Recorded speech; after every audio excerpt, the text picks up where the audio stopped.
Good morning again. Hopefully you caught us today on our training clubhouse IG live. We were on early this morning at 6 a.m. Pacific time, 9 a.m. Eastern time. Keaton, welcome. We got a little bit of Friday after hours IG. It is Funky Fresh Friday. We do a little after hours from training. We take a few questions, have a few guests.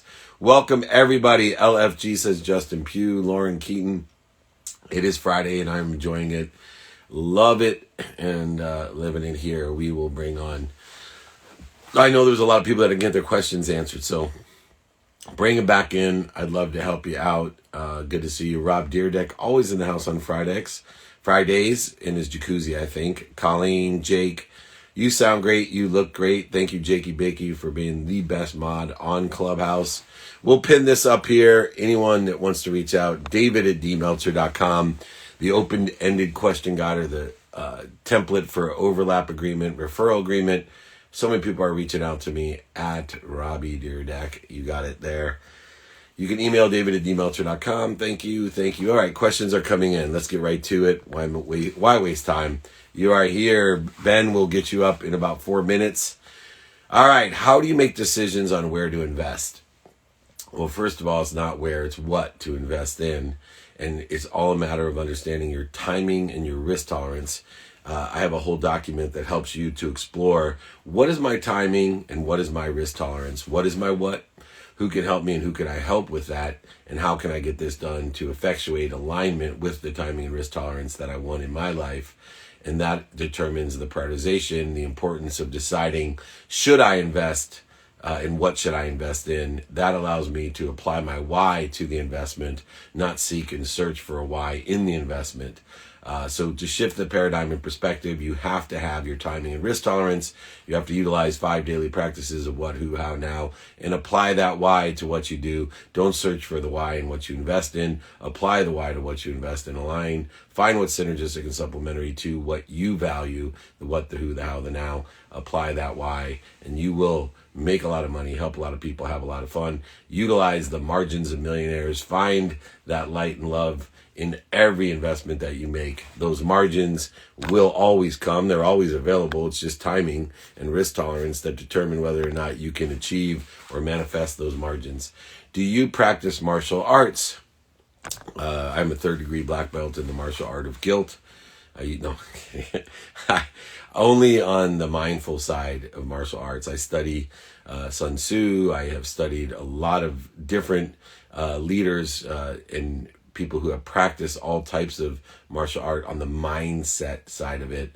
But I have not practiced the physicality of the martial arts but use the mindset portion of it quite frequently and study it.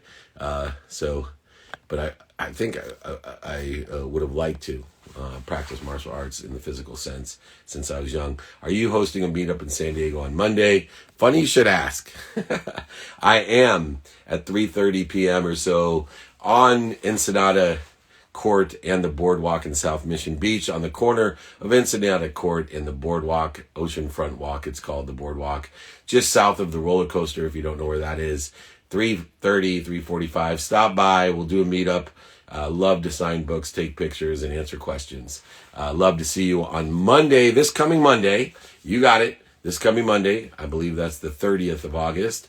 Come join me, 3:30 p.m. Pacific time, Ensenada Court in the Boardwalk. Join me for a meetup. Thank you so much. Here we go. What is the best way to establish credibility in a pitch?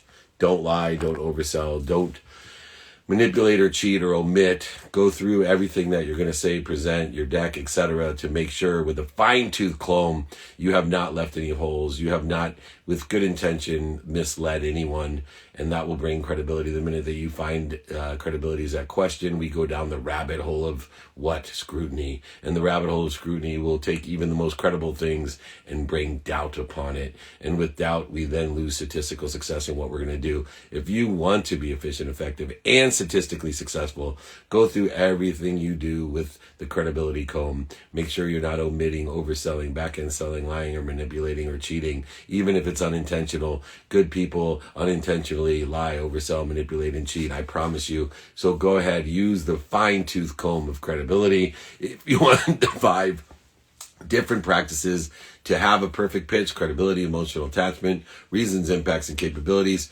Email me, david@dmeltzer.com. I'll send it to you. Ebook, audiobook, I'll sign a book, send it to you. Pay for shipping and the copy. Don't worry, just email me, david@dmeltzer.com. All right, it is 8:05 a.m. Pacific time. I will get to the morning routine in a bit. Ben Stewart is in the house. Ben let me see where you went. I saw I am here. Good morning, everyone. I can't wait to hear he is. Ben K. Stewart in the house. Director of Tulsa Remote Workers Bill of Rights. There he is. Ben, welcome. How are you? Hi, David. How are you? I'm amazing. Can you hear me all right? Great. Thanks for having me. Of course. Give me a little bit of idea about this proposed Remote Workers Bill of Rights. Great. Well, Tulsa Remote was an idea that maybe started a little bit before its time. In 2018, we came up with a program that welcomed people from across the country with remote jobs to Tulsa at a time when we estimated 3 to 5% of the U.S. workforce had that opportunity to work remotely. Over the course of 2020, life changed for so many of us, almost everyone. And with that came a membership burgeoning of over 1,000 members, and we felt like it was an important time to take a stand to really support our community and those remote workers across the country that were struggling with what the new normal might look like and the employers that were having a hard time making that decision. So we penned this Bill of Rights on behalf of our community, and we feel like there's some really important principles here. At the core, it starts with trust, right? Trust of the employee, trust of the employer, trust of the manager, trust of the employee, back and forth. And I think that coming out of 2020 and out of the pandemic and trying to figure out the new normal, remote work isn't going away. And whether that looks like hybrid for some or fully remote and dispersed and asynchronous and all of those buzzwords, Tulsa Remote believes that remote work is an important pillar and something we need to stand for, with the fact that remote work is a core principle. And so excited to discuss a little bit today with you about our program and about the Bill of Rights as well. Yeah, I think a bigger issue, trust is inherent in productivity. And what we have to do is have the right context in which to engage a remote employee, as well as monitor the productivity, because the economics of a remote worker, as we have seen and proven over the last 18 months, is exponentially in the favor of remote working. Yeah, it is remarkable. I am searching in the Midwest now for all of my employees because the Midwest, and I was born in Akron, Ohio, that Midwest attitude, the cost of living, it is amazing, the productivity that I can get, but it's the engagement that I think has been overwhelmingly surprising. How has the Bill of Rights or what you're doing, aligned with the productivity and engagement that's necessary so that people can see the value and lean into having more remote workers, especially from Tulsa? Absolutely. So I think you hit on a really key topical area, which is remote work unleashes economic opportunity across the country and frankly across the world, right? It takes away those barriers from so many people. And I love San Diego and I lived in San Francisco, but those are really expensive places to live, right? And it was... Yeah, we have a really high weather tax, I call it. Okay, there you have it. Well, your priorities. And I think that for so many folks, the opportunity to choose maybe the piece of home, owning their first home in Tulsa, where the average home costs less than $200,000 for a 3-bedroom house, right? Or being back where they have family, or they want to live on a bit of land, or whatever the reason may be. It's giving that agency back to the employee and the worker. And that's what fundamentally has changed with remote work, is that geo-distribution element is allowable, right? You do not have to start your career and maintain your career in one of the 10 talent superstar hub cities. And so for places like Tulsa, places like Akron, this is a game-changing opportunity. And remote work is at the core, I think, of so much of that opportunity. And I think we wanted to assert, first and foremost, that right needs to maintain post-2020. Well, I think quality of life has been overlooked for so long. We've been set in, as usual, certain practices that we believe to be true. And as an executive myself and a coach of some of the biggest executives in the world, and I will tell you, at the beginning of COVID, I had so many chairmen, directors, CEOs, CMOs, COOs tell me, there's no way I'm sticking to this remote working. You've got to be in the office to get the productivity and engagement that you need in order to be a successful business.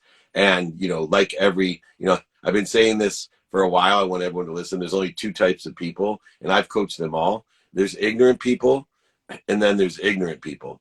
And there's a lot of ignorant, arrogant executives that actually forgot that they don't know what they don't know, and were steadfast on an arbitrary and capricious belief that you have to be in the office to be productive. And I think they found just the opposite. And now they're ignorant, humble people, having the humility to say, hey, I didn't know what I didn't know. I can get a lot more engagement, productivity. But more importantly, what causes that is that it increases the quality of life because people are around their families. They have their freedom of using their time in the context of their own value, which encourages them and inspires them to be productive because they like what they do, the activity they get paid for. They don't feel like they're forced to do it. What are some of the things that you're focusing on that main quality of life component?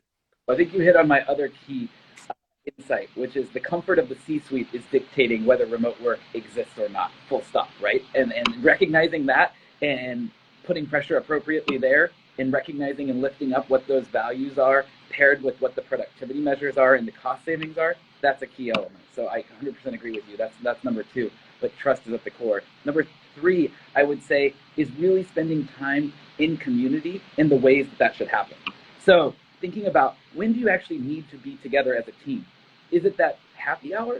That's very valuable, right? You learn so much about your teammates, you build cohesiveness, you build understanding, you build relationships and trust, which is another element. But also thinking about those work times that make sense, right? You're onboarding a new team member. Should you do a strategic retreat? How do those times together in person matter? Because I don't think anyone is saying fully distributed, fully remote all the time, never in person, right? There's going to be times when you need to get to know one another, and there will be times to meet, et cetera, et cetera. So all of that feels very, very prescient. And I think that the other piece about why we believe Tulsa is a great element is it's right smack dab in the middle of the country. You're 3.5 hours from LA, 3 hours from New York. And so being right smack dab in the middle was frankly a transcon flight for many, and you'd see it on the airplane TV map. But now we believe for so many, there's a place and a reason to call Tulsa home. And please check us out, tulsaremote.com. The $10,000 number has grabbed the headlines. What we believe is more important is the 1,000+ member community that is formed here. And our team works to integrate people into the community, building their understanding of why Tulsa is that place, but also their understanding of one another. Some of my favorite stories are the fact that we have members that live together in Soho on the same block, but they never knew each other in New York, right? But they got to know each other in a place like Tulsa because we provide these opportunities for those mix and mingle community connections, etc. So I think that what we have developed here is really a pioneering program for community, but Tulsa Remote takes it to the next level. And we're proud to see other communities across the country, from Northwest Arkansas to Hawaii to Savannah, Georgia, replicate and extend these ideas. Obviously, we were kind of the first on the community side, but we believe that this is a growing and important element for many communities across the country to consider. And we're excited about what next is on the horizon. Last thing real quick, one of the things that the Bill of Rights helps, which is a concern of remote workers, is upward mobility. Within the context of the C-suite executives, to be promoted into an executive role, people fear that if I work remote, I won't be able to kiss enough ass to be promoted into some sort of executive or director position. How has the Bill of Rights helped to not only enlighten and raise awareness, but inspire and protect the remote workers so that they too have the opportunity to be upward mobile? I don't know if you saw, but there was a really interesting Atlantic article about this topic directly, and about the politics of the workplace going away with remote work. And I don't think that will ever fully go away. However, what has happened is the ability for results to speak for themselves, right? Whether it's an email or a presentation or what have you, these absolute results are driving decision making. And so I believe that is a fundamental piece.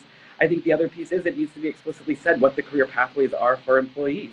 And with that kind of transparency, a lot of these issues go and change for the future, for the better. Well, you're doing great work, and I am sure it's going to catch on around the country of how to scale and to protect the rights of the remote worker, because there's so many positive attributes that we had no idea under the traditional auspice of sweet decision makers in building and scaling a business.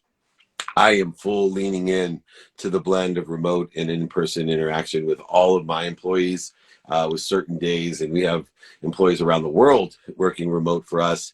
And I love the centrality of St. Louis and Tulsa to be able to get. It's cheaper to actually put my motorhome, buy a lot on the water where you are, to buy a lot on the water, put my motorhome there, which gives me an easier track to all the places in America than it is just to register and pay for a parking space here in, as you know, California, because we pay that weather tax. But sometimes you don't need to pay a weather tax, right?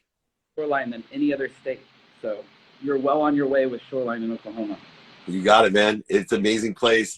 Check out Tulsa Remote. What a great place to live. What a great place to work with great people protecting your rights with the Bill of Rights for remote workers. My friend Ben Stewart, reach out to him, tulsaremote.com. Let's build that community. Thank you so much, Ben, for your ingenuity, innovation, and concern for a greater community. I appreciate you. Thank you. Take care, buddy. Ben Stewart, Tulsa Remote. Learn the lessons. Be open-minded. Not closed-minded. It's tough for us C-level executives to be open-minded, but it's the greatest quality and empowerment. Lori Burns, my dear, good to see you. Always a call out for you. Congratulations to Bonnie, by the way. Great news for her health. Keaton, thank you so much. We are rocking and rolling today.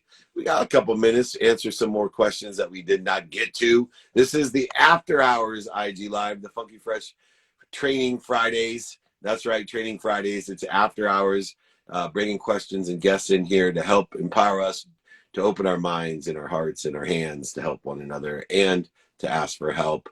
How would you describe your summer so far? I describe, whether it's winter, spring, summer, or fall, it's amazing. Are you kidding me? I'm enjoying the consistent, persistent pursuit of my potential. I could not dream. My own reality surpasses my imagination. That's how good the law of gravity, Goya, and faith have taken me, far past what even I could imagine. I am always on the pursuit of having my reality surpass your imagination, but it's starting to surpass mine. That's how great my summer is, and I'm surrounded by great people that are achieving and learning and loving the same types of things. And the feedback as a celebrant, someone who's empowering others to empower others to be happy, is incredible. I could not be more full of passion, purpose, and profitability than I am right now. I am consistently doing my best, trying to learn something and having fun. I am ignorant and humble, not ignorant and arrogant. That's right. I don't know what I don't know. Implementing rule number 6, which says, don't take yourself so seriously. All right, next question. If someone has closed-minded parents, is there a way to help them be open-minded? All right, well, it's going to take about 1,000 times the energy to re-engineer a closed mind. So all we can do is try to understand where they're coming from and pray for their happiness. If it's someone like your parents, it may be worth the time, energy, emotion, and value to spend that 1,000 times the effort in order to open their minds. And the best way to do so is to use open-ended questions.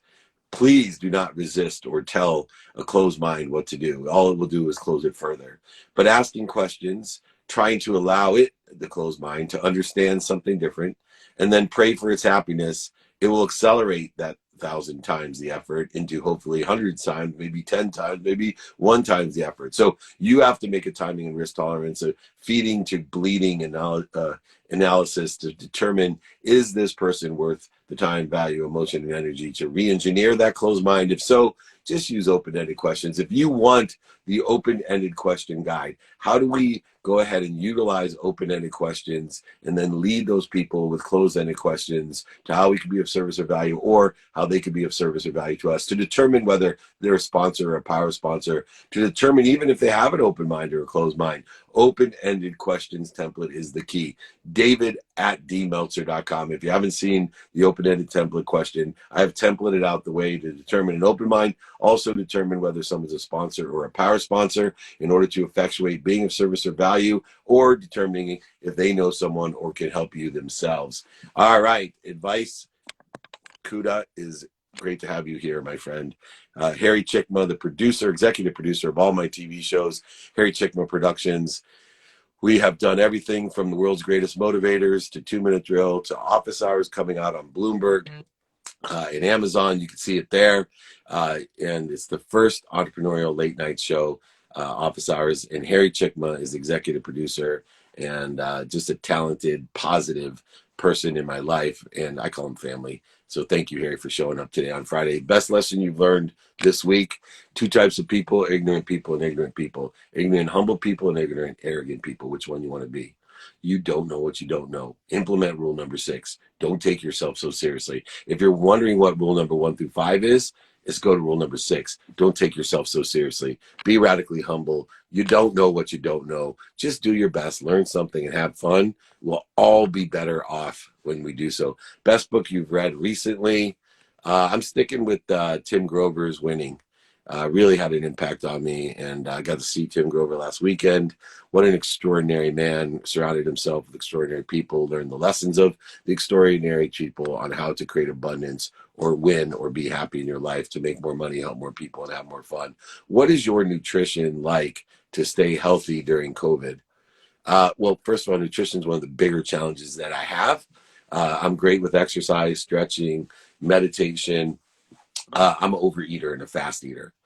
So I don't eat the wrong things, but I overeat and I eat too quickly.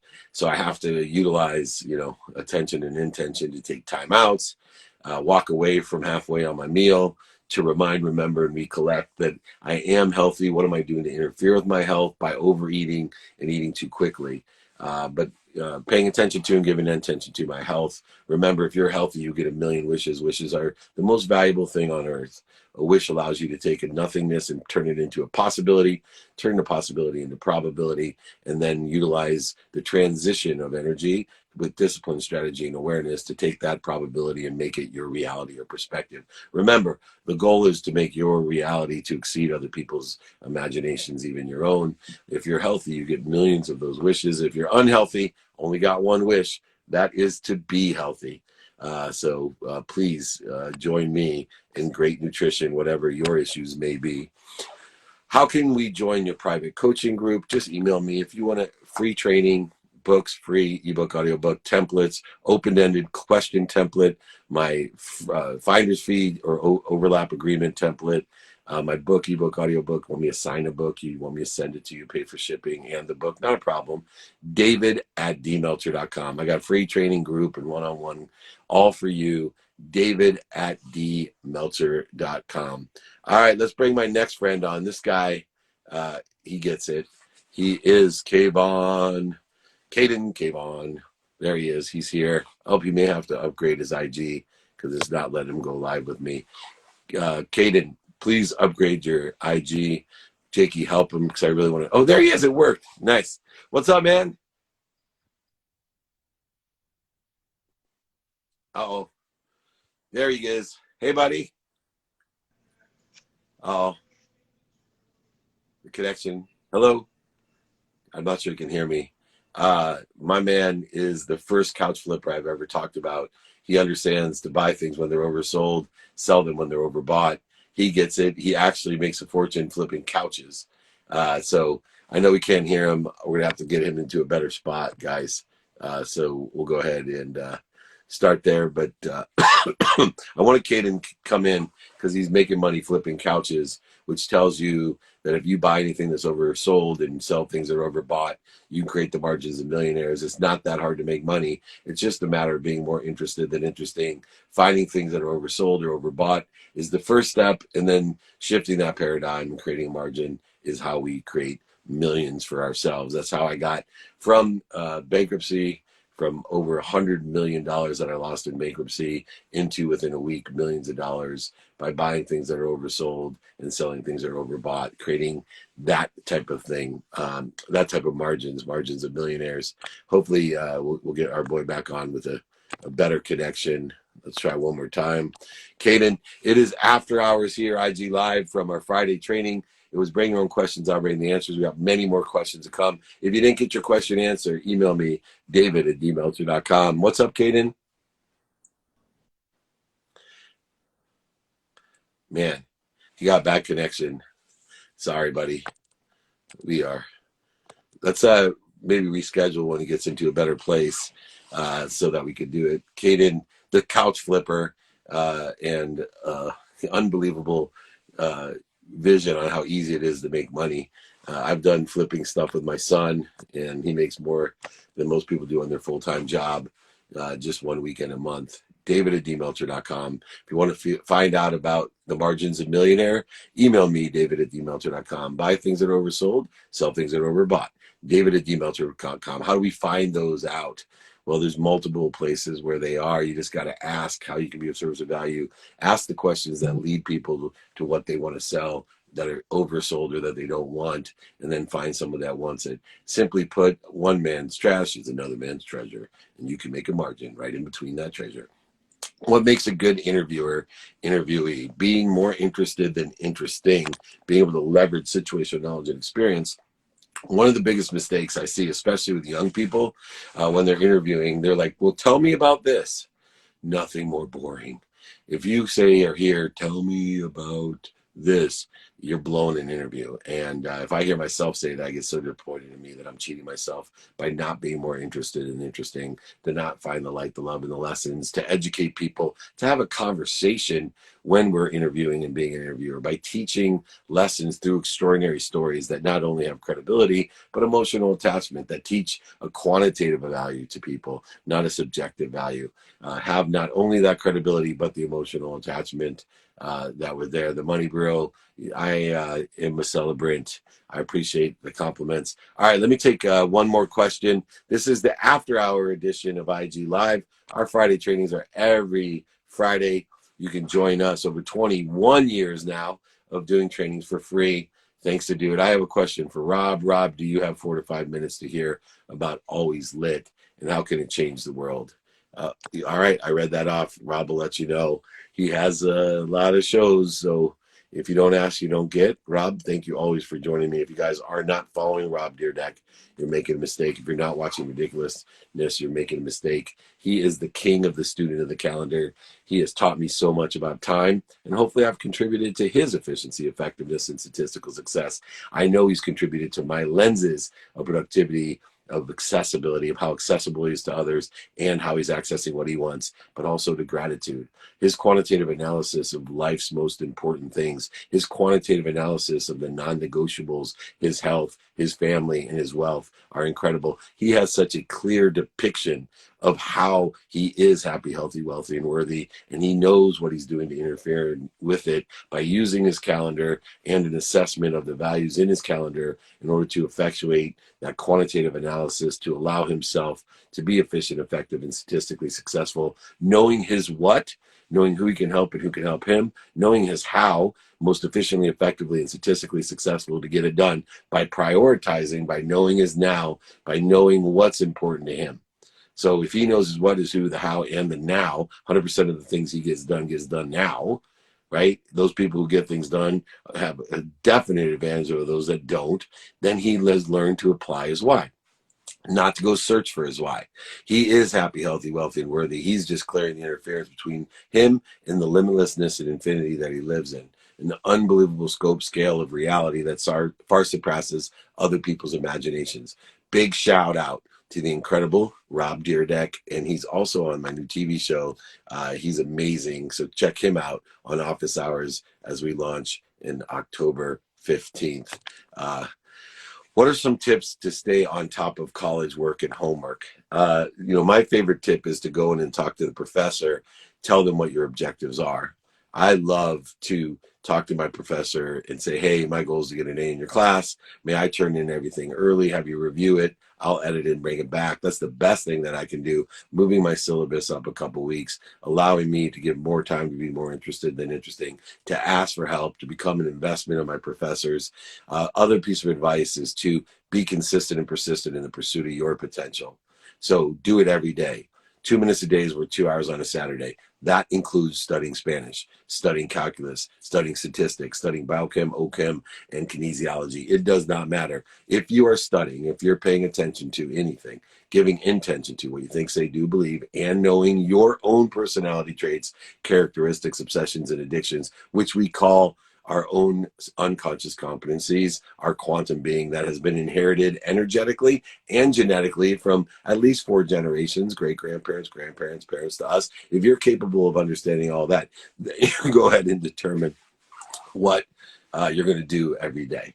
See, 2 minutes a day is worth more than 2 hours on a Saturday. So studying, paying attention to, and giving attention, give those coincidences that you want, even if you're in college. If you're not a big believer in college, then do your own timing and risk tolerance on where and how you're going to invest in yourself. The greatest investment you can make is in yourself. The greatest investment you can make in yourself is education.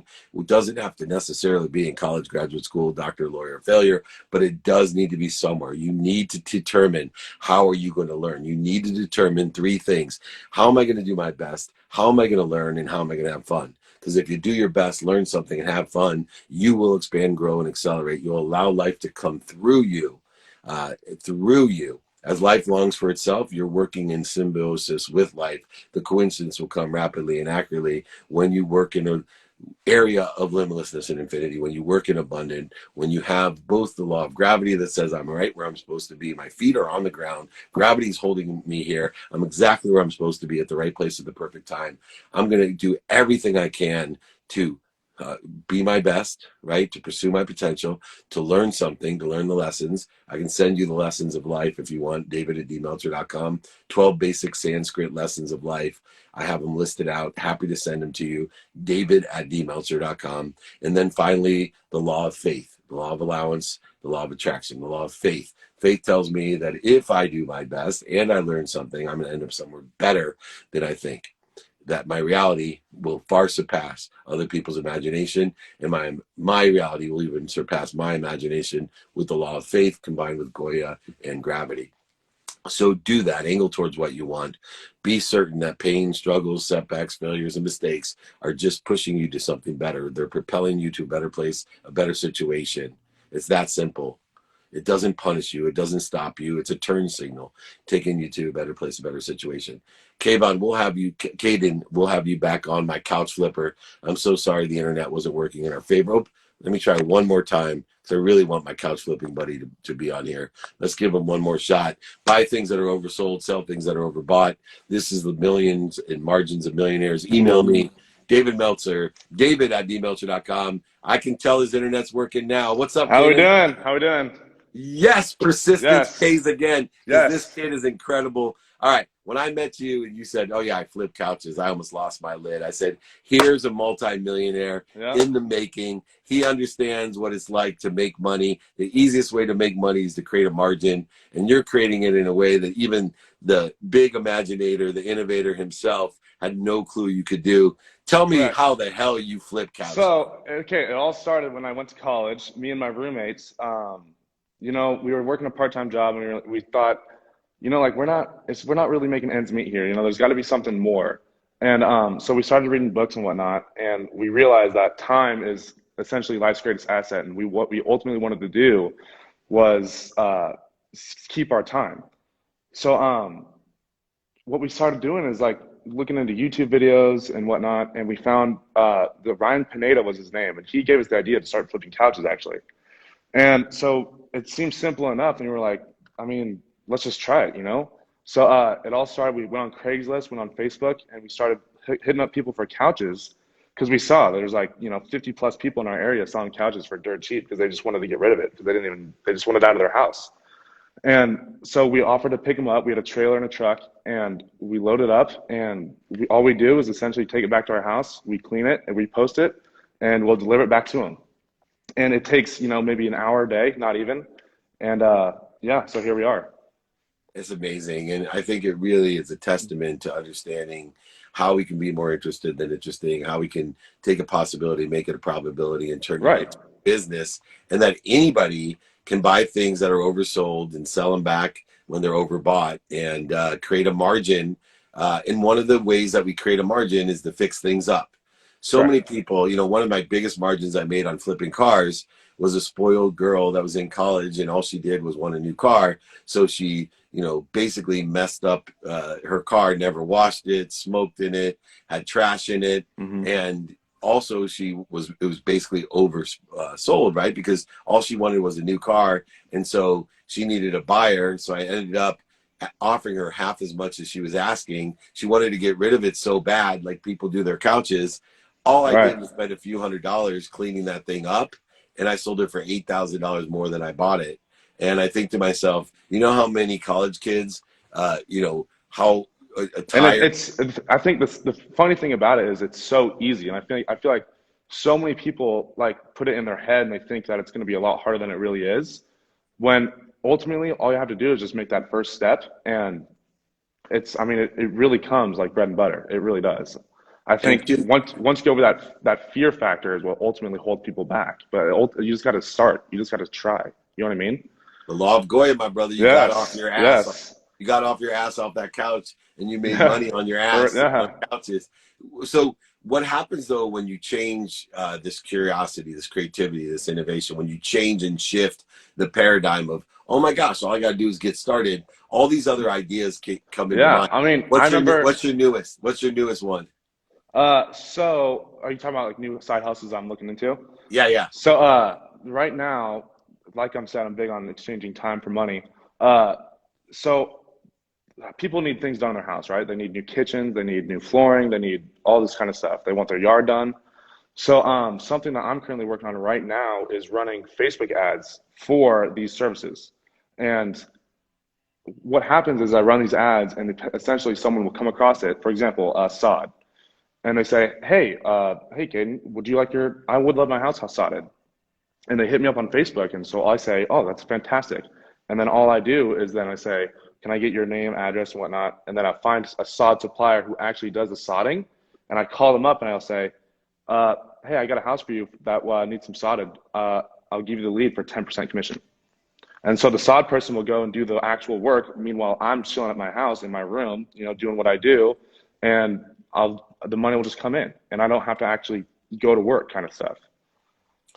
Dude, you are nailing it. I will give you one little piece of advice. We talk about time, and I study time Right. every day.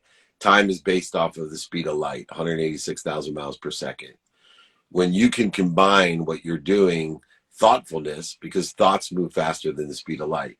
When we can Right. combine thoughtfulness, we now are capable of being more productive, accessible, and gracious with our time, which is ultimately what causes us to be passionate, purposeful, and profitable. That causes us to love what we do. That causes us to enjoy the Absolutely. consistent, to create imaginative journey in itself. And with that open mind of yours, open heart and open hands, you, like I said, when I met you and heard the couch Yeah. flipping story, I said, here's a future multimillionaire, if not billionaire, because as you learn these lessons and grow from the basics of how billionaires are made, Hmm. by buying low and selling high, creating a margin, by making things happen, by Right. utilizing the law of gravity, you know exactly where you're at, the law of Goya, you get off your ass, and then the law of Hmm. faith, allowance, attraction, more and more good things will keep attracting themselves to you. Only piece of advice on what you're doing: think big, man. Start looking at things that are expensive and Right. start And putting so on your that's face. Put so on your that's Facebook, hey, yeah. does anybody need a luxury yacht?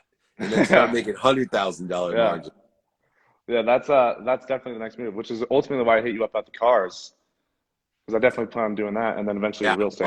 I'll back you, man, and I can teach you a whole bunch of nuances. I'll give everybody one of my tricks with cars right now is find luxury vehicles that body types have not changed for a while. See, luxury vehicles are great because rich people don't need to squeeze the dime out of cars, and they don't use their cars, right? Right. They'll live in Connecticut and have an Aspen Porsche that they use, over a 10-year period. And if the model doesn't change in 10 years, you could pick up a platinum premium edition Porsche that has 20,000 miles on it, that has stayed in a garage forever and has Never being perfect maintenance used. records. And that, it's a $200,000 car that you could pick up for $40,000, and it's the exact same car. And then you can either flip it for 80, or you can use it and then flip it for 80. You can use it to, build your credibility and get bigger business deals and then flip it for 80. There's Hmm. so many nuances, but I'm looking at the, subprime lending is going into luxury yachts,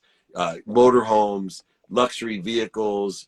This is where the margin's a millionaire. And one thing that that I know is you got to be able to offer low and tell people, you know, be Right. accepting of people to tell you to F off. Right. You know, And which happens all the time. And I feel like I the get more you paid for do it, that. it just gets, yeah, it just gets easier to hear, you I know? love it when people are like, "Are Yeah. you crazy?" I'm like, now I know that if I Yeah. buy it at that price, if somebody doesn't think I'm crazy, then I know I Yeah. have an instant margin, right? Because as Yeah. much as someone thinks I'm crazy for offering it, when I sell it, they'll definitely not think I'm crazy. Yeah, So exactly. that's exactly right. All right, man, I gotta let you go. Let's do more. Call me about the cars. I want to partner with Perfect. you. You are a future right here. Remember this name, Kayvon, Keaton Kayvon. Remember this name, multimillionaire, superpreneur, my man. Great job. Thank you so Yeah. much. Thank you. Thanks for having me. You got it, man. See you soon. I'm glad that worked out. We're persistent, both of us. Everybody else would have quit and just rescheduled. Not my man.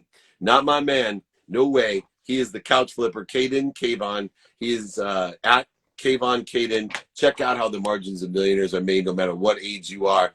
That's my favorite. What a great way to end up after hours. IG Live, the Funky Fresh Friday. We're rolling on in. If you were in training, if you missed training, replays are on the playbook. Every Monday, you get over 21 years of trainings right there on Monday. Download the playbook.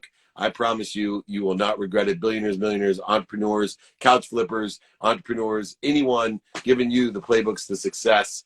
Please, everyone, join me. And most importantly, I'm going to do a meetup in San Diego on Monday, 3:30 p.m. Pacific time, corner of Ensenada Court and the Boardwalk Ocean Front Walk in South Mission, right down from the roller coaster. Join me. We're going to kick some booty on the meetup, ask questions, take pictures. I'll have my books there to sign and give away. Please, everyone, join me. I love seeing you in person. Why? Because I can learn to know what you're listening for. That's the key to life. It's not what I say, it's what you hear. And if I know what you're listening for, you're going to hear me, feel me, and change you. I'm a celebrant, here to celebrate you, empower you to empower others to be happy. Remember, most importantly, everybody knows it. Be kind to your future self. Do good deeds. I'll see you Monday at the meetup, 3:30 p.m. Pacific time. Thank you. Have a great weekend.